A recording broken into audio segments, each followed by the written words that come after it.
We are following some breaking news out of Iran after Iran threatens President. Details of this threat. This is from the New York Post saying Iran issues a sickening assassination threat against Trump. Quote, this time it will not miss the target. And they also shared a photo of one of the assassination attempts against President Trump. All of this coming as protests continue to escalate in Iran.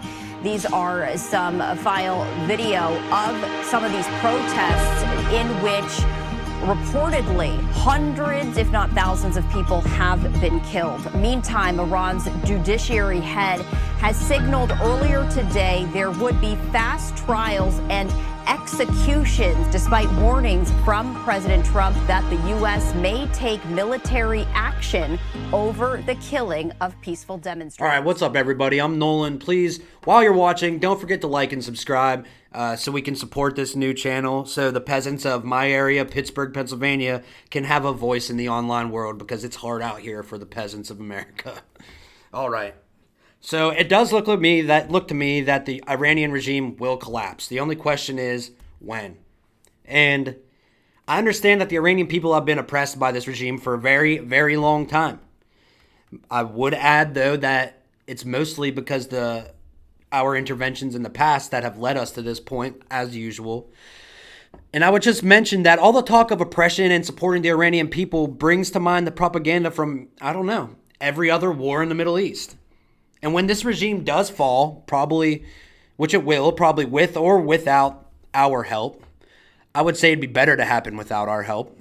Anyways, the only question is, does it end quickly, or does it drag out into a decade-long civil war like Syria? Because remember, civil wars create refugees. Refugees tend to travel to America and Europe, so keep that in mind, Republicans. So we got Mike Huckabee, the biggest moron on Piers Morgan this week. And I'll tell you, nothing is more maddening than listening to this guy spew pro-war, pro-Israel talking points ad nauseum. It's all propaganda. There were people who think they're MAGA. They're not. They're posers. And they said, Donald Trump will get us into a 20-year war. 20,000 Americans will be killed. We'll have boots on the ground. They look really stupid right now, because that's not what happened. President Trump did not get us into a protracted war. No Americans died, and we didn't put boots on the ground. So some of these folks just need to maybe do a little bit more reading and a little less screaming, and they would recognize that what President Trump is doing is exactly what he said he would do, and he's doing it because he is truly making America great again. All right, Mike Huckabee thinks it's a great idea to topple Iran. Listen, Venezuela is one thing. It's in our region, it's in our hemisphere, so what happens there could directly affect our nation, and I would say that it's within our interest to keep China and Russia out of our sphere of influence. Also, it was a quick strike, so none of our troops died, and it seems like nothing hugely consequential happened afterwards, aside from Maduro being arrested and his vice president being sworn in. Also, I would add that our weapons scared the hell out of the enemy combatants on the ground, which is probably the best outcome in terms of our posturing to our enemies around the world. It shows them, it makes them wonder what the hell we're cooking up, what we have in our military arsenal. Iran, on the other hand, is in the Middle East. For one thing, I'm tired of fighting Middle East wars. Number two, the regime in Iran is already crumbling and ready to fall. It's murdering its citizens, some say by the thousands. It looks like it's going to fall, so why not just let it happen organically? I'm just a little weary about dropping bombs on cities, because I know how great that is for creating terrorists. And I'm sorry, but I can't ignore the fact that Republicans have spent the last 8 years bitching about foreign intervention. And all of them are once again cheering on the United States interfering in another Middle Eastern country. Honestly, if they really want it done, then I say it should be up to Israel to do it. You know, it's in their backyard. It's in their region. We all know that Israel wants to be the powerhouse of the Middle East. They want to control where their region goes. So this should be their job, not Donald Trump's, not America's, not our military. And if the big question out there is whether or not Israel is a good ally to America, then let them prove it by handling Iran for us. But I don't like the fact that we would be once again attacking Iran on behalf of Israel. They have the capabilities to do it. as we've seen in the last 2 years, so let them do it. And honestly, I'm sick and tired of seeing politicians like Mike fucking Huckabee cheering on these Middle Eastern affairs like they're the ones who are going to be at risk or they're the ones who are going to be fighting the war. This summer, there's a saying down south, Piers, that there's no education in the second kick of a mule. And I don't think the Iranians maybe learned everything from the first kick of the mule they had last summer. And it may take a second kick of the mule. And I would just remind them there's no education in that. And let me just say this also, that Dave Smith has gotten a lot of shit recently, especially for his reaction to the first Iran strike. But he has been calling it for a while now that we will be forced to attack Iran again at some point in the future. And it looks like that's going to happen.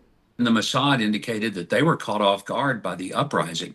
So anybody saying that this was instigated by Israel or instigated by the United States, they're saying something that just doesn't match with the reality.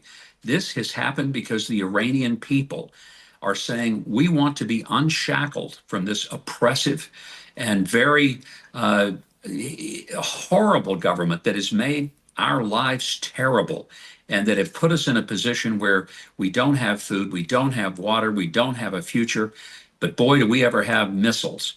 And there's a point at which people in their desperation just say, that's enough. I'm sorry, it just sounds too much like every other war in the Middle East. It sounds like the same political reason that America needs to intervene everywhere and help the people on the ground and stop the oppression and free the people. And this isn't just me being overcritical on Trump. I know this is true because these are the same points that him and Republicans who voted for him have been making for years. My stance hasn't changed on it at all.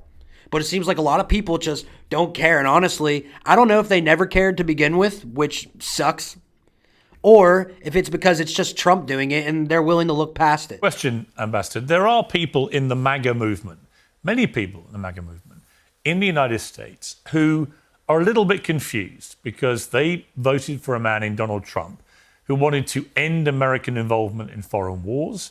And now they're seeing potentially new strikes against Iran. They're seeing perhaps an attempt to take Greenland. They're seeing the decapitation of the leader of Venezuela and America now, according to Donald Trump, running the country in the interim period before that is stabilized properly. Ukraine, obviously, is still going on with United States help there. And they're saying this is incompatible with what they thought they were voting for. What is your response to that? That's a small minority of the people in the MAGA movement, because most of us who truly are the America First MAGA movement and have been since Donald Trump became president 2016. I think what we say is, look, America first, absolutely. But that doesn't mean America only. We're not isolationists. We live in a real world. And it matters to us that people like Maduro were poisoning tens of thousands, killing tens of thousands of young Americans with illicit drugs. So the president didn't do that because he just cared about Venezuela. He did it because he cared about the sons and daughters of Americans who were dying because of this drug trafficking that was coming out of Maduro's corrupt Venezuela. President Trump has not engaged us, got us into long-lasting. I'm sorry, but did somebody forget to let Mike Huckabee in on the fact that we are openly admitting that the Venezuelan strike wasn't about drugs or fentanyl? Like, are you still on this, bro? You see, I'm confused because I thought we got past that weapons of mass destruction era level of stupid war propaganda, but apparently the MAGA movement didn't get over it. Apparently the MAGA movement never campaigned on ending foreign wars. So this is either the Mandela effect or Huckabee's the biggest fucking liar in the world of politics. Like I said, I'm okay with the Venezuelan strike. I wasn't at first, but it doesn't look like the dumpster fire that I thought it would be in the days to follow.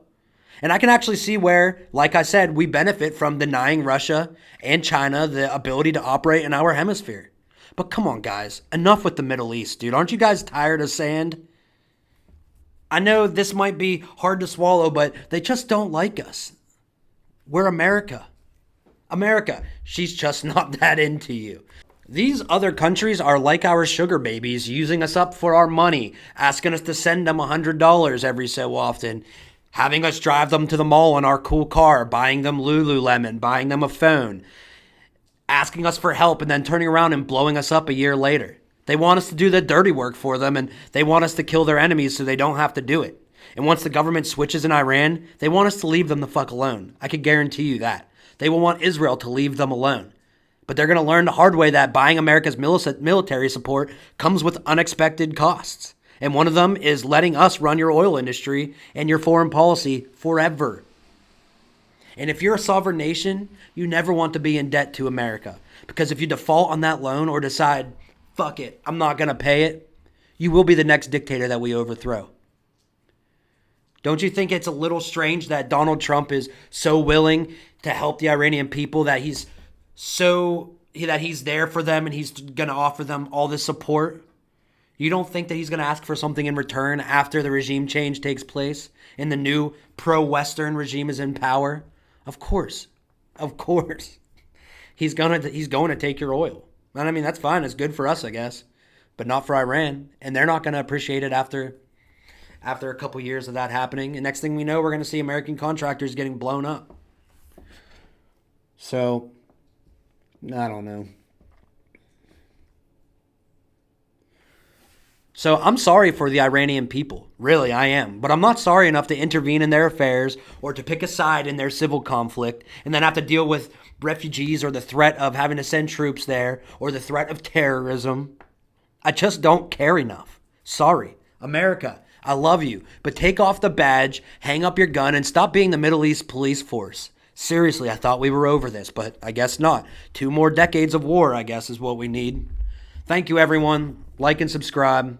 Catch me next time. Bye.